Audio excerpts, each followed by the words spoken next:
Et on va tout de suite rejoindre notre invitée, la ministre de l'Europe et des Affaires étrangères, Catherine Colonna. Bonjour, merci d'être avec nous. Vous êtes à New York, vous êtes intervenue hier au nom de la France à l'Assemblée générale des Nations Unies. Tout d'abord, votre réaction forcément à cette date triste d'anniversaire. Ça fait 1 an que la Russie a lancé son invasion de l'Ukraine. Oui, merci de votre invitation. Tout d'abord, en effet, ça fait 365 jours aujourd'hui que la Russie a agressé l'Ukraine sans aucune raison, sans aucune justification. Et 365 jours qu'elle y commet des crimes et des atrocités qui ne respectent en rien le droit de la guerre. La Russie s'en prend aux populations civiles, c'est ignoble. Et il faut rappeler que nous devons lutter contre l'impunité, que les responsables de ces crimes seront punis. Alors, 1 an de guerre, évidemment, c'est beaucoup trop. Chacun aspire à la paix. Et je crois qu'il faut que la Russie sache entendre le message clair qui est venu hier de New York. L'Assemblée générale des Nations Unies lui a demandé de respecter les principes de la Charte des Nations Unies.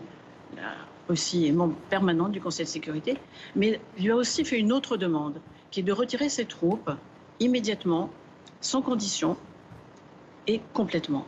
Ce message, il faut l'entendre. 141 pays se sont exprimés en ce sens et seuls quelques pays se sont trouvés aux côtés de la Russie, très peu nombreux.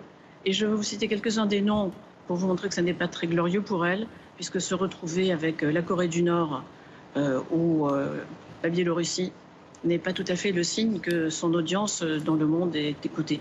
C'est une défaite pour la Russie, elle est isolée, et c'est une défaite politique, diplomatique, mais aussi morale.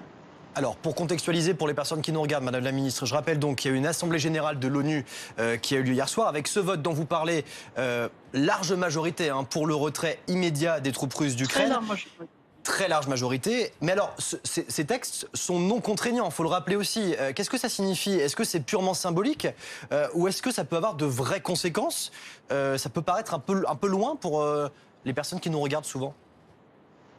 Oui, je comprends tout à fait, mais lorsque vous avez face à une telle agression, la quasi-totalité de la communauté internationale qui vous demande de cesser, qui condamne l'agression, qui demande à la Russie de mettre un terme à celle-ci, je crois qu'il faudra que la Russie sache écouter. Parallèlement à ces efforts diplomatiques qui sont indispensables, parce que le plan de paix qui est sur la table, c'est ni plus ni moins le respect de la Charte des Nations Unies. Eh bien, parallèlement à cela, nous aidons les uns les autres l'Ukraine à se défendre. La France le fait, elle le fait résolument. Vous avez rappelé il y a quelques instants qu'elle a décidé d'augmenter, de renforcer, même d'accélérer son soutien militaire, parce qu'il faut que l'Ukraine soit forte sur le terrain pour pouvoir amener la Russie à changer d'attitude et envisager une autre phase, une phase qui serait plus diplomatique. Voilà les doubles chemins que nous suivons. Et il faut que la Russie maintenant sache entendre. Catherine Colonna, vous dites la Russie est isolée. Alors c'est vrai que le vote est majoritaire et soutient cette résolution, mais on s'aperçoit que depuis le début de la guerre, il y a quand même une fracture dans le monde avec la Chine, l'Inde, l'Afrique du Sud, une trentaine de pays africains qui s'abstiennent. Alors c'est vrai, la Chine n'a pas voté contre, l'Inde non plus, ils se sont abstenus, ces deux pays, mais néanmoins on voit qu'on n'a pas réussi, contrairement à ce que vous dites, à complètement isoler la Russie et que la guerre continue. Et on dit même que la Chine va livrer des drones, des centaines de drones. C'est une information qui est sortie aujourd'hui et les Américains s'inquiètent de cette livraison d'armes. Alors, est-ce que véritablement on peut isoler la Russie? Est-ce que les sanctions peuvent être efficaces? En réalité, est-ce que tout cela va permettre effectivement de changer la donne ou est-ce qu'on va rester sur ce statu quo et on peut dire cette impasse diplomatique? Alors, d'abord, la Russie a été isolée hier. Pardonnez-moi de revenir sur ce point, mais il ne s'est trouvé que 6 pays pour être à ses côtés, des pays pas tout à fait recommandables. Nous avons cité quelques-uns. Pour le reste, je crois qu'il faut faire attention à ne pas se tromper dans l'analyse. Ce n'est pas le nord contre le sud, l'est contre l'ouest, puisque hier, 141 pays ont voté clairement pour demander à la Russie de cesser ce qu'elle fait, de cesser cette guerre. Et il se trouve que ce sont des États de l'ensemble des continents. Et donc, il n'y a pas une fausse division qu'il faudrait instaurer. Cela étant dit, nous faisons beaucoup d'efforts et nous devons continuer, bien sûr, à les faire pour expliquer que ce qui est en jeu, ce n'est pas seulement la sécurité de l'Ukraine. Bien sûr, ça concerne l'Ukraine et le peuple ukrainien au premier chef, ça concerne aussi la sécurité de l'Europe et ça concerne le monde entier. Vous comprenez bien que si chacun peut agresser son voisin en toute impunité, eh bien c'en est fini de la paix et de la stabilité dans le monde. Personne ne sera en sécurité. Il est important que l'ensemble des pays soient encore plus nombreux à le comprendre pour se manifester plus clairement encore contre l'agression russe, contre cette guerre et demander à la Russie de cesser. Vous parlez enfin des sanctions.